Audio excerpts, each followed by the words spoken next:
Welcome back, my friends, to another episode of the Shema podcast.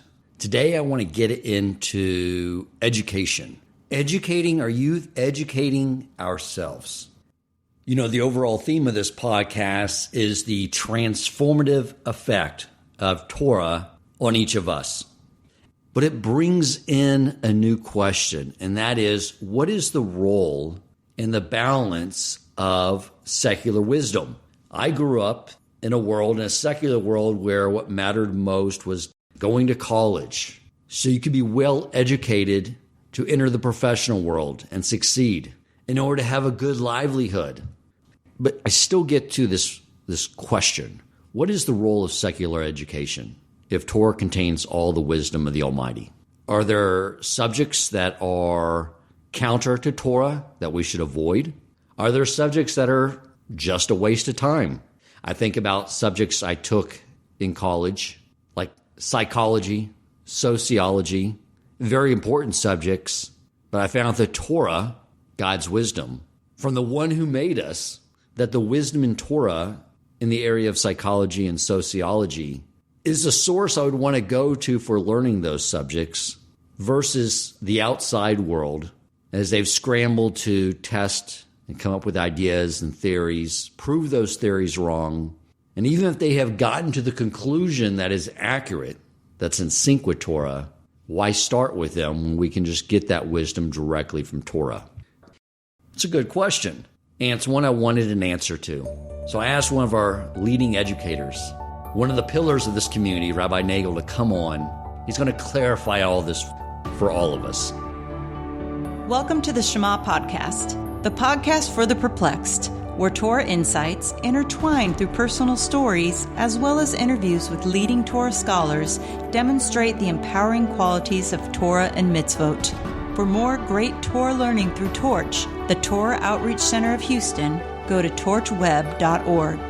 Now to the show. Rabbi Nagel, thank you so much for joining us. I'm looking forward to getting into this subject with you.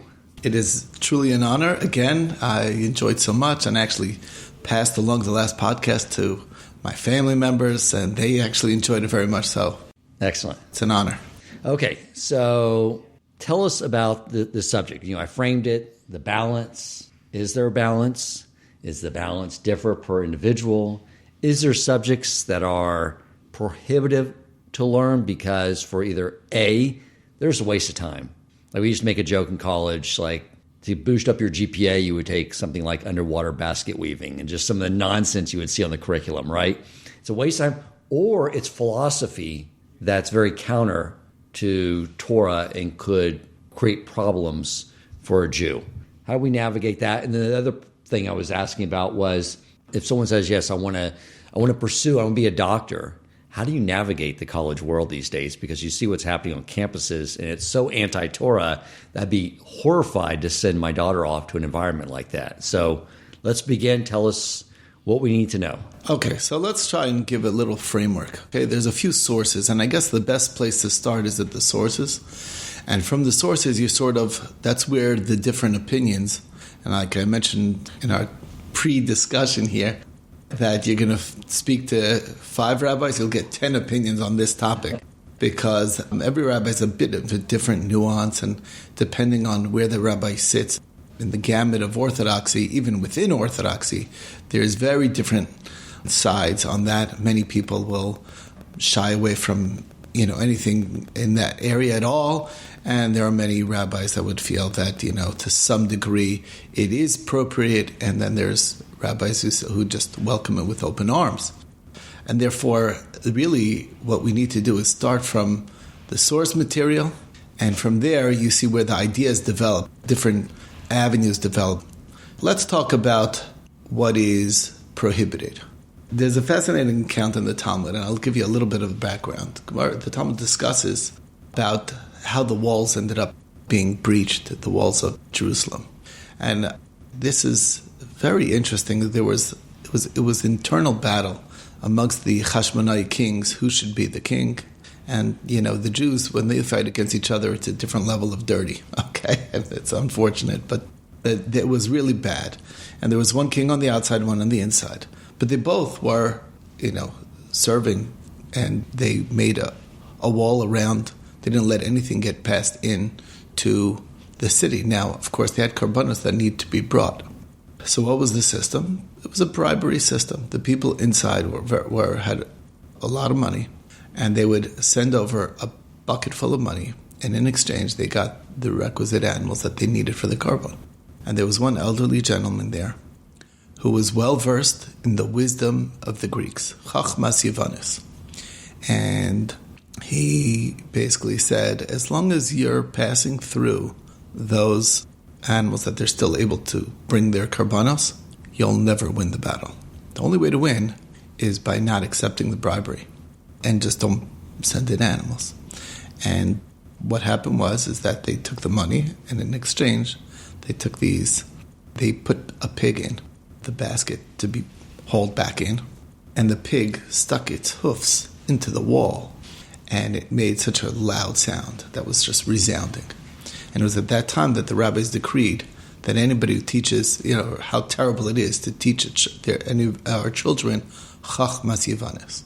So that's one source. What is Chachmas Yavanis? What is the wisdom of the Greeks? What is the depth of that story is a good question. But this is one of the source material of beware of this form of knowledge. But it's more than just a form of knowledge. It was a tactic. It was, you need to break the people on the inside. It was a brilliant tactic when you think about it. Part of what's keeping them going and withstanding the siege is because they're still able to function inside by bringing the karbanos that they need on a daily basis. And by breaking that, that's how you'll win. It was a tactic. It was war tactics.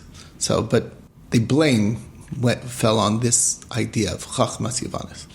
On the other hand, we do find that it's a little less than clear. We find that Rabbi Gamliel, who was the Nasi, he needed to be well versed because he dealt on a regular basis. He was basically the temporal leader of the Jewish people. He dealt with various dignitaries. He needed to be well versed in these areas. So, for the need, that was an overriding consideration that sort of allowed him to make an exception to study these areas of wisdom, this area of wisdom. So that's an area, whatever it means. Maybe it means philosophy. Maybe it means, war tactics. Maybe it means something. To me, there's something nefarious in the whole idea of being self-centered to attack and not caring about the greater good of the Jewish people. There was a lot of things that was at play in that wisdom, but that area was definitely viewed as and decided at that moment to be considered extremely negative and prohibited. So that's one area. What I would say, fall into that category as well, is a lot of the courses that you find in a college that are completely antithetical to Torah, that are just blatant antithetical to Torah. Obviously, we understand that one should not study idolatry as a course. Of course, his history of idolatry is actually maybe okay, but in terms of what are you doing? What are you trying to learn there? It's not just that, but I'm saying on a lot of philosophies might fall into belief systems that are going to be antithetical to the Torah.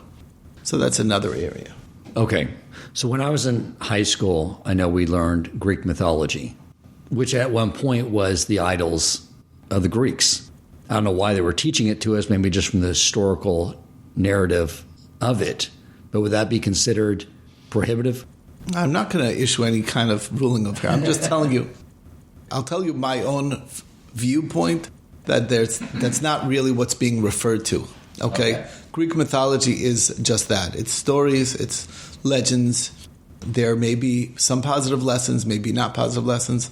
I find that who we call our God and who the Gentiles call their gods is completely telling in terms of, instead of putting God on just a high level that we should strive towards to emulate, which is our belief, they pull their gods down to very base human feelings and human emotions and bring the gods down to their level. Basically, it's a bunch of jealousy, lust, and that's basically what their gods are dealing with. Okay, they may have a lot of strengths and powers, but they're all full and all dealing with these same base human emotions, human frailties that we suffer with, which I find very telling.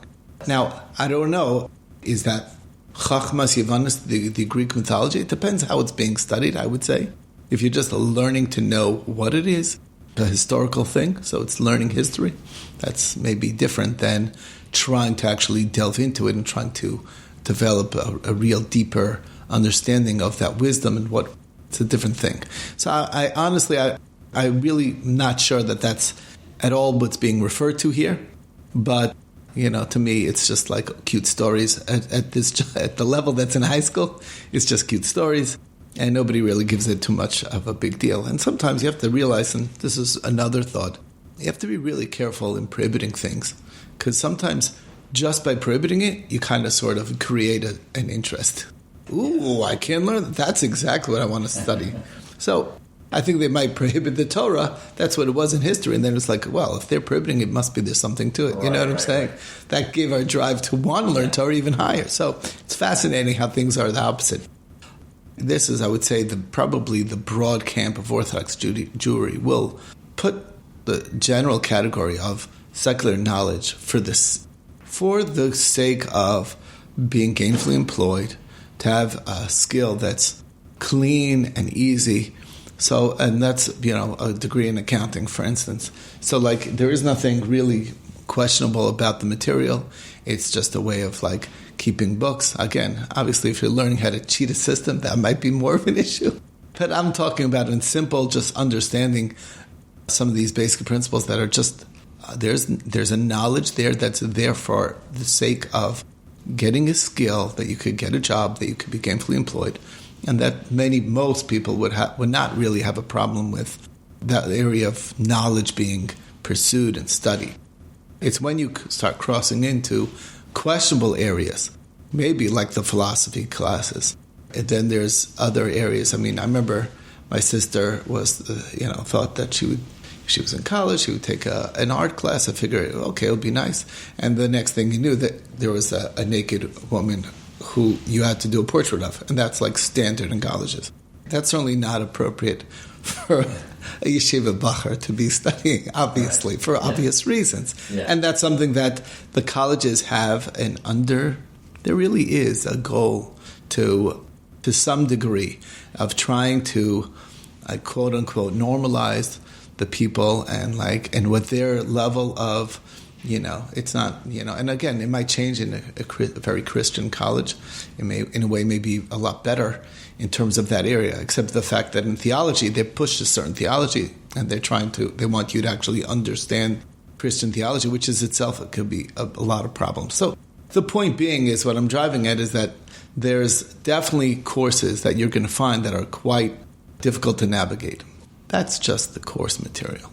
The bigger problem in colleges today is nothing to do with what you're learning in the classroom.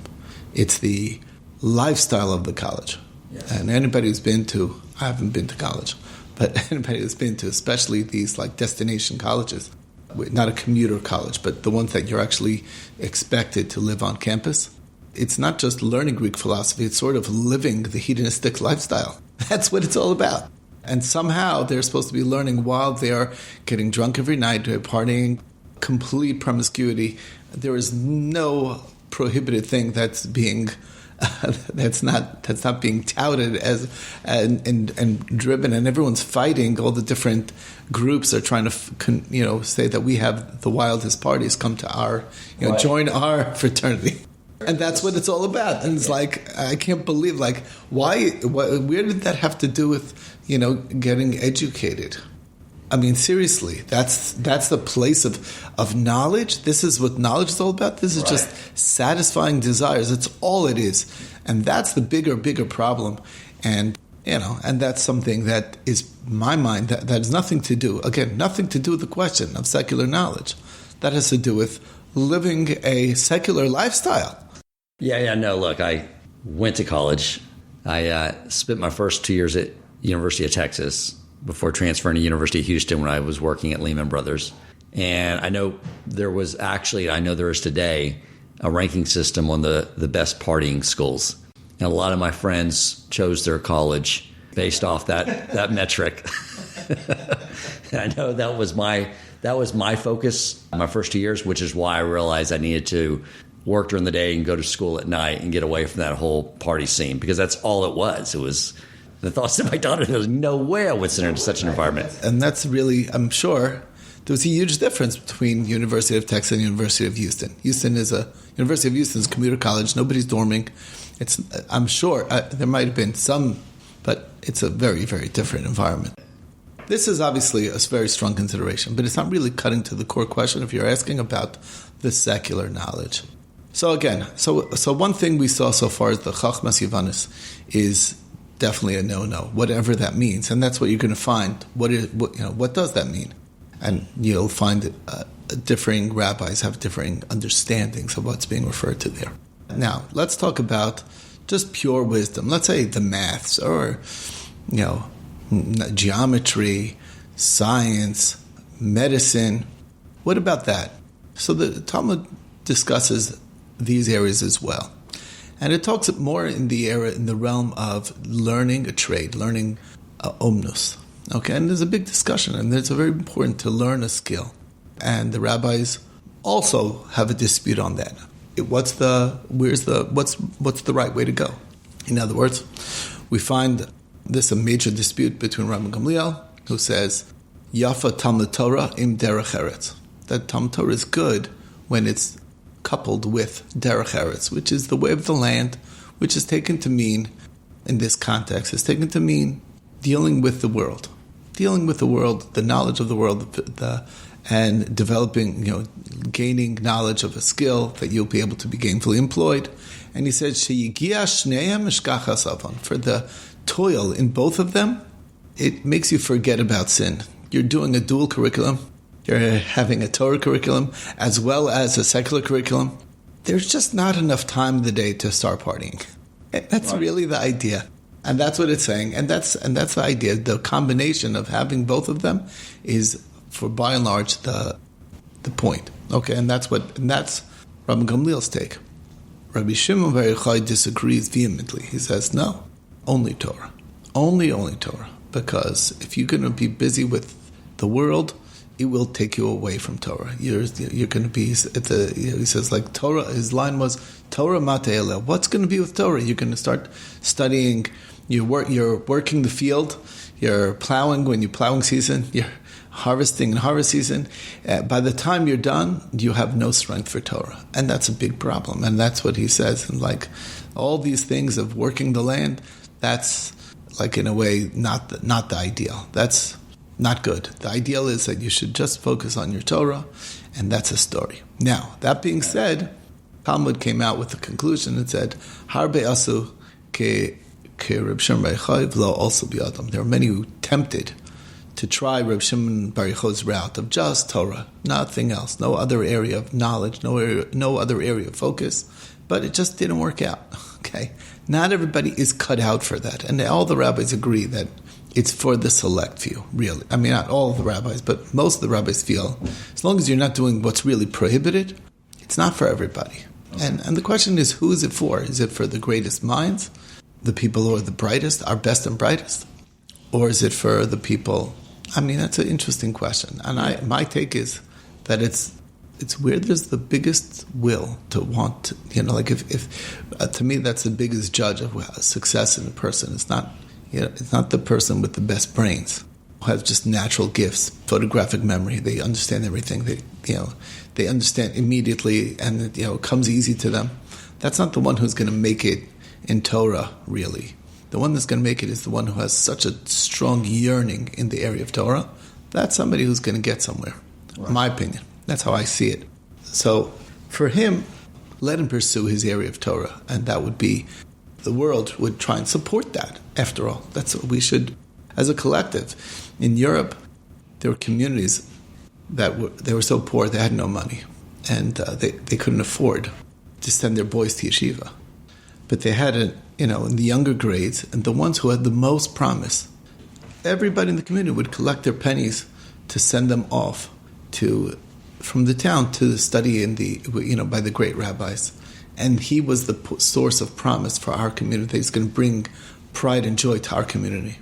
And that's why if you read the history of the various yeshivas, they were known by the name of the town they came from. Why would that be?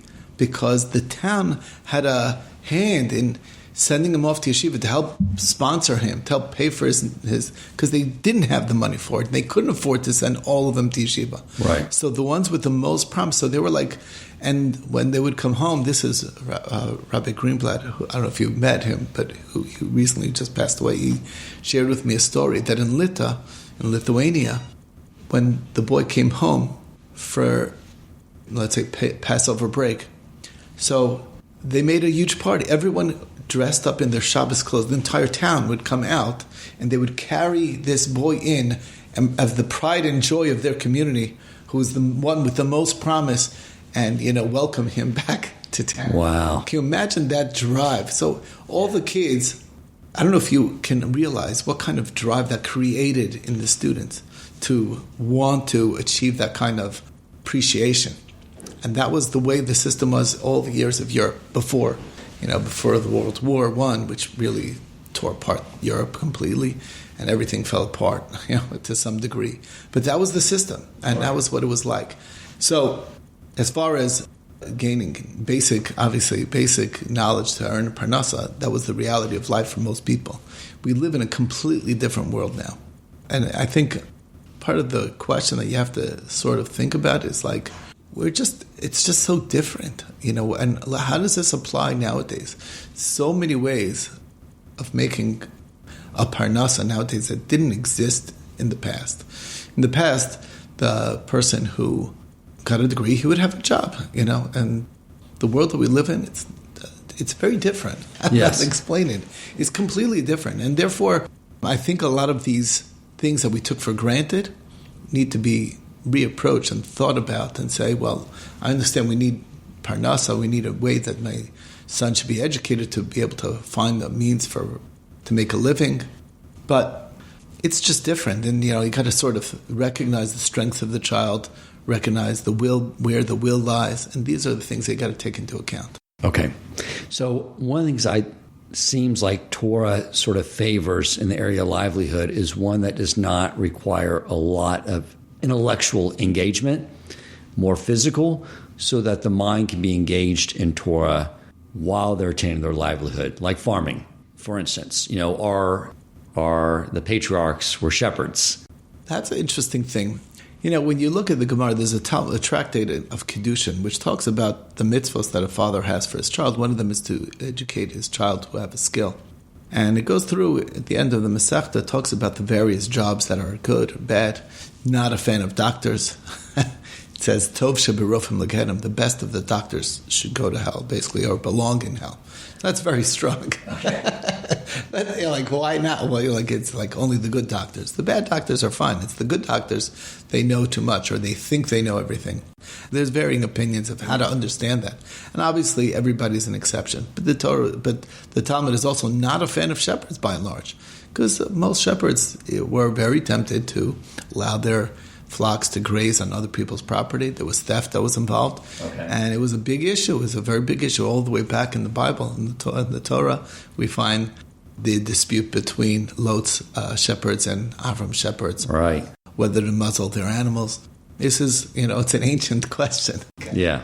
It doesn't say it outright. Okay, it doesn't really say it outright.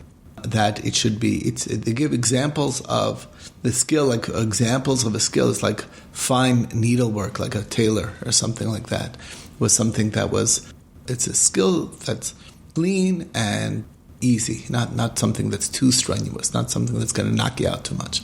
But it doesn't mean that you can occupy your mind at the same time or not. You need to focus on what you're doing. I don't think, if you're distracted, thinking about a very difficult esoteric thing, you're not necessarily going to do a good job in what you're doing. Right, exactly. So we're not necessarily saying that. But that's interesting where it pushes in the area of which jobs to take, what's good, what's bad. Obviously, a job where a man is very involved with women, that can lead to problems. If you're single, right. If you're not married, it can be.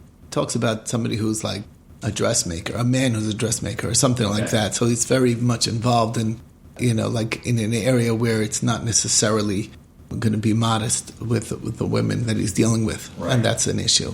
And it talks about a single man who is not allowed to take certain jobs where, the mothers are bringing their child, and there might be some opportunity for them to do something inappropriate. So again, there's an idea of drawing lines and barriers so that you avoid these types of pitfalls. That's the kind of thing that they talk about. I guess the most telling Gemara is it's a Mishnah actually there that talks about don't worry so much about what it is that you're going to do, because the success comes from God. Right, that's what I was going to get at. It's not, a lot of people choose a profession based off, there's better margins in it, and that's where people make more money. That's not true, because God can give whatever parnasa he wants to whomever, regardless of what his trade is, right? That is true, but I will tell you one thing. It's an interesting, I guess there's a conflict there, okay? There's a way of the world, though, how things work.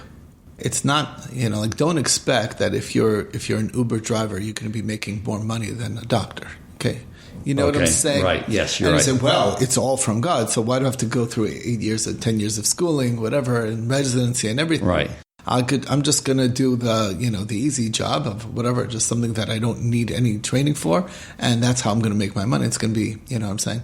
That's, a little, that's not what it means. Right, okay, because you don't want God creating miracles. And so obviously it would be a miracle for an Uber driver to make $5 million 1 year. Right? It's logistically impossible. Exactly. So we live in a world that there's a certain reality of the world, and you can expect that God's going to change the order of creation. That being said, the scary part is that, some gamers are making more money than doctors, okay? So it's pretty crazy.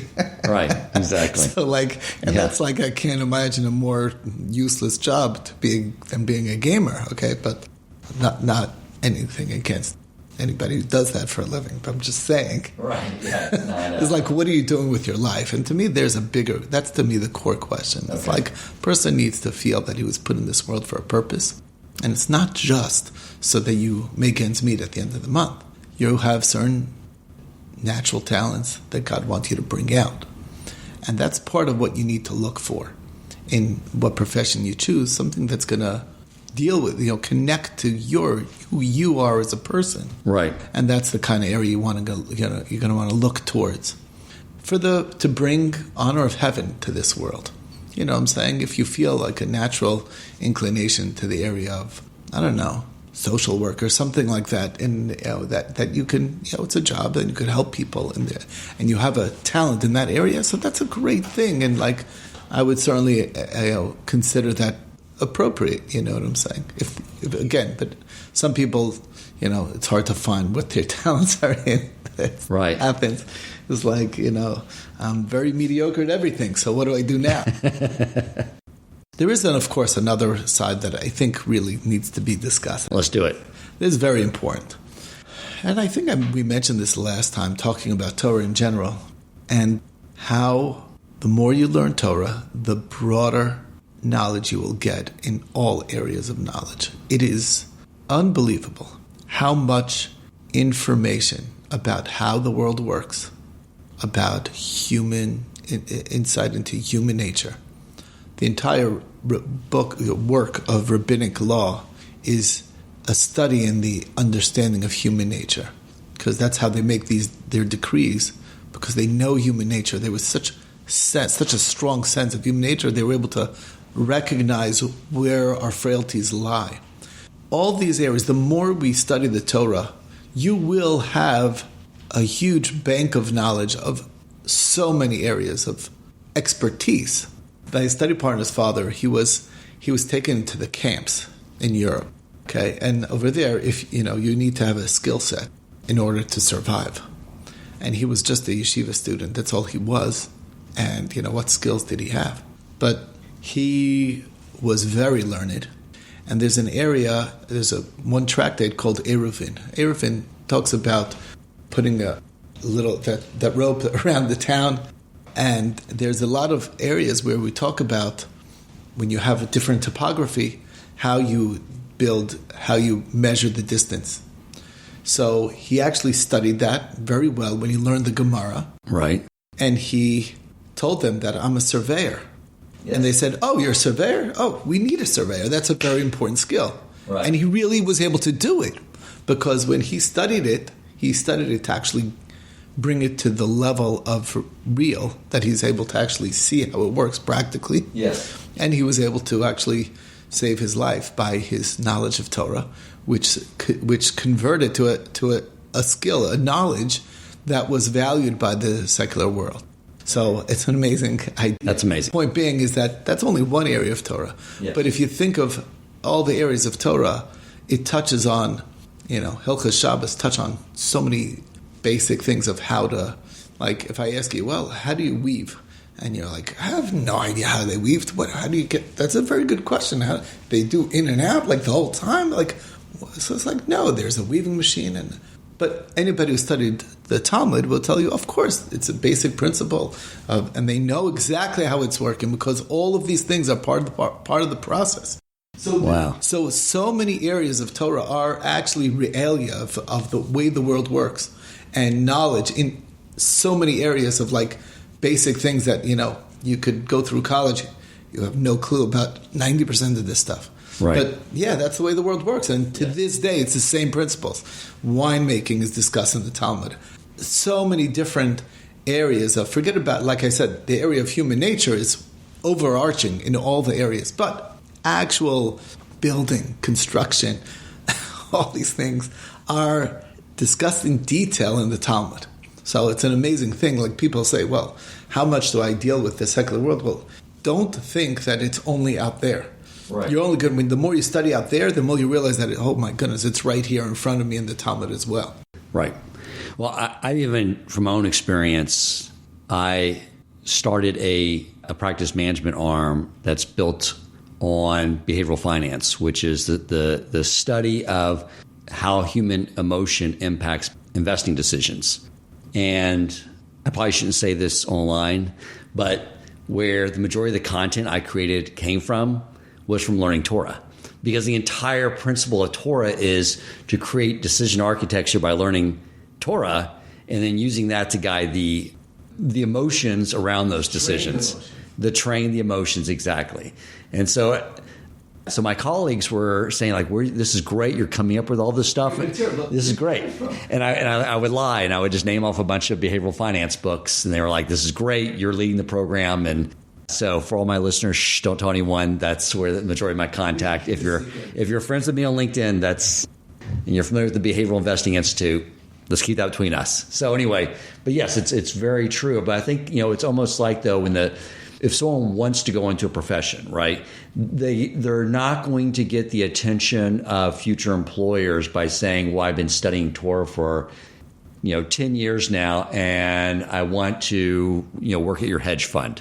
Right? You got to they need their piece of paper that says this guy's competent in the areas of finance, although I would say finance is well covered in the Torah as well, is it not? Absolutely. There's tremendous sources in the Talmud. We could go through the details whenever you're ready of seeing like just basic, a lot of economics 101, a lot of economics, higher level economics are discussed in the Torah in various places. So that's really interesting. Talmud talks about these things.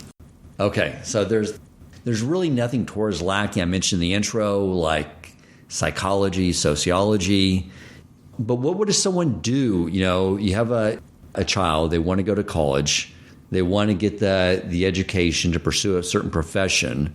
You have kids who've gone to college. How do you navigate allowing them to get the information they want and avoid the information that would be harmful and avoid the culture in the college world? Okay, so that's a real practical question. I just want to point one point out based on what you talked about before I get to the question. So first of all, I will have you know that law schools throughout America, they value yeshiva learning.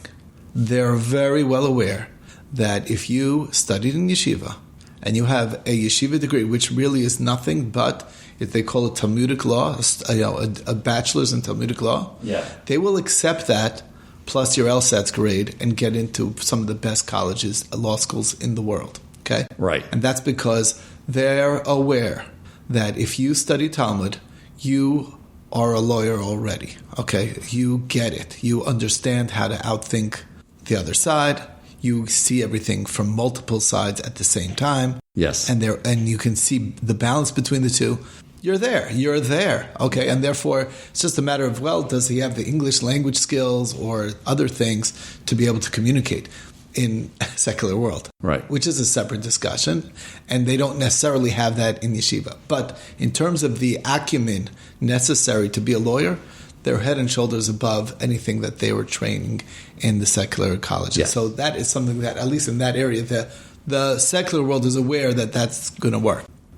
Now, as far as the practical question, first of all, I would say the most important thing is creating a very strong foundation before they're ready to go off to college, where they are immersed in Torah values first, because the world is a big, wide open world, and the only way we can fortify a person, strengthen a person, is with a very clear, powerful understanding, with deep discussing the hard questions, what Torah has to offer, and deal with the difficult questions that the world will throw their way, that they should be well armed, basically, yes, in battling that world. Now, that's the first thing. So, and therefore, it's very common to take a year off before college, to be fully immersed in Torah study for both boys and girls before going off to college. That's standard, in our community here and in many, many communities because of that purpose. Now, once there's a decision that, okay, well, they do want to pursue a degree of higher knowledge in various areas, so there's differing ways that you can do that while protecting the environment. There's Jewish colleges that there's a less of a concern.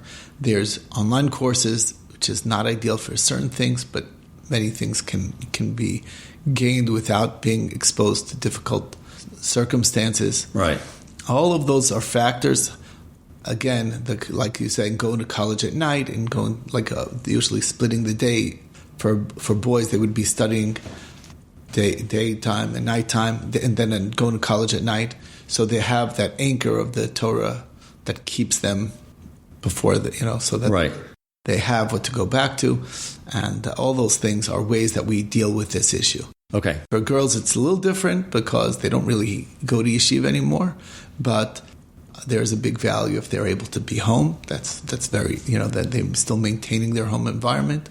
But again, sending to a college like the examples you gave, is fraught with danger. Right. There's an expression in the Talmud that talks about that exact question. And the discussion, it goes like this. It says, what are you going to say to the father who takes his son, dresses him up in finery, showers him, puts on nice cologne, gives him a wallet full of money, and sends him right out to the place where there's women who are scantily clad, and puts him on that street, and you let him hang out there. Right. And the father said, and the Talmud tells us, Ma yaseh haben v'lo yechta. What did you do? You gave him zero ability to counter that. What will the son do and not sin? You're like setting him up for failure. Why would you put a person in such an environment? Right. And that's exactly how the Talmud looks at doing those types of things. Like, why would you expect any different result? It's like, well, my son, he would never do those things. You're right. Studying in yeshiva, he would never do those things. But if you took him out of that environment and put him right in front of these people who have no morals, who are just there, and what do you expect to happen? How can you expect anything but that the child will sin? Right. If that's what you're exposed to day in and day out, and you're interacting with kids, and that's how they're behaving and what they value is partying and promiscuity, I don't care how holy you are, it's going to wear you down over time. You're going to think, well, maybe just that will be okay. And that first thing may be okay, but eventually what ends up leading to is, yes. And our rabbis are very, very well aware of avoiding the slippery slope. Right. Be preemptive, and that's really the idea. Obviously, it always takes prayer and everything as well, but there are alternatives. You don't have to do that. There's no need, especially, like I said, you have to revisit the whole question. There's a lot of ways to skin a cat nowadays, to think creatively about it. Okay.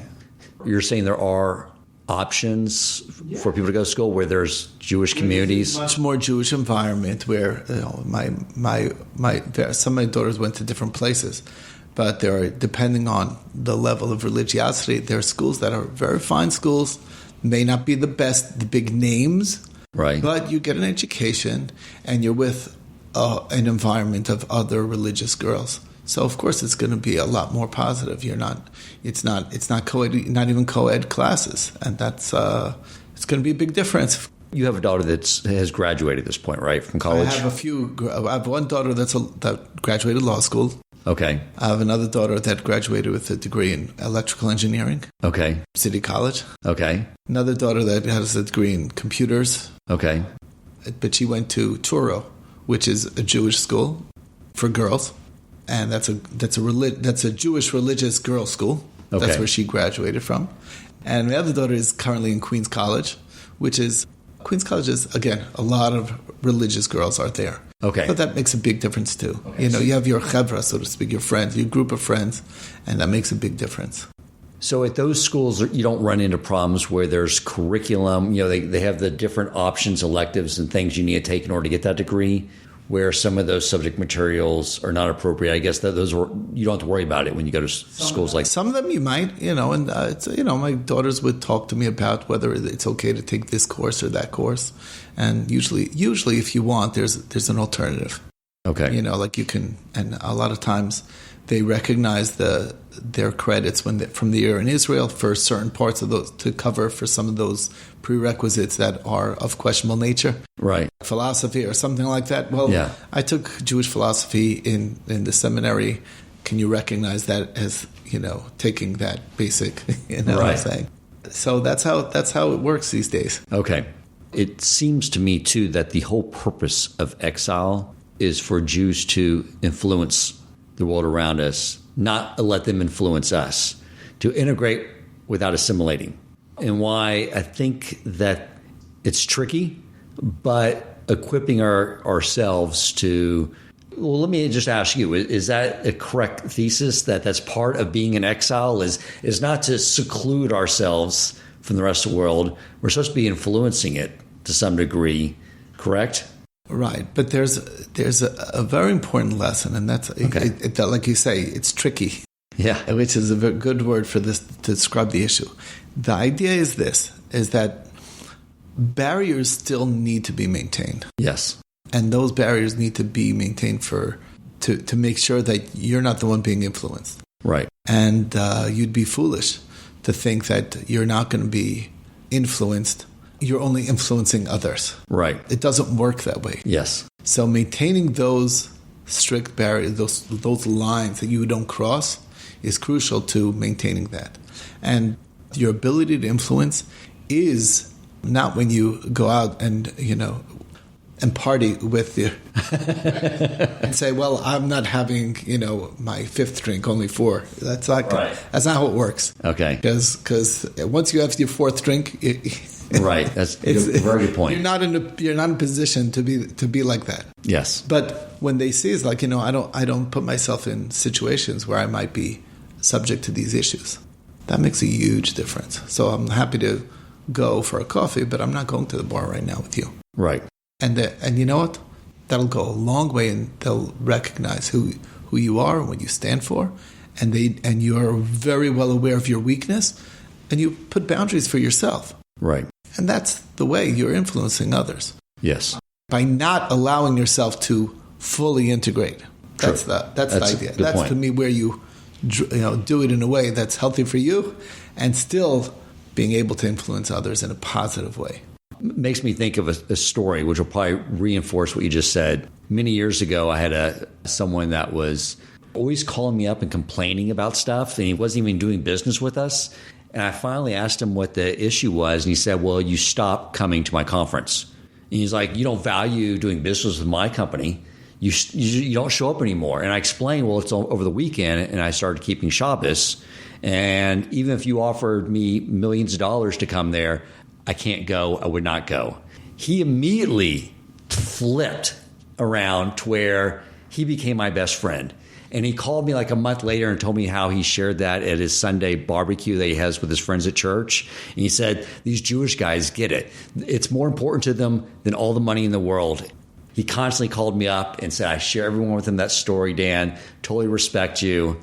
That's exactly the thing. Yeah. By showing the boundaries that you're adhering to and keeping strong. Yeah. For your value system. Right. That speaks volumes in ways that everyone can appreciate. And once they realize that's what's going on, obviously you have to communicate that. But once he realized that, he was blown away. Yeah, exactly. So I didn't have to go to the conference to win him over in the end. Right, exactly. Okay, beautiful. I think we covered everything here, giving everyone guidance. So, Rabbi, thank you so much. I appreciate your time. It's great. Thank you so much. Pleasure. If you enjoyed this episode, please consider supporting Torch so they can continue to spread Torah wisdom to the world by making a donation at torchweb.org and clicking donate in the top right corner of the page. And if you would like to get in contact with our host with comments, suggestions for future topics of learning, or questions for him or his guest rabbis, you may email him at president@torchweb.org.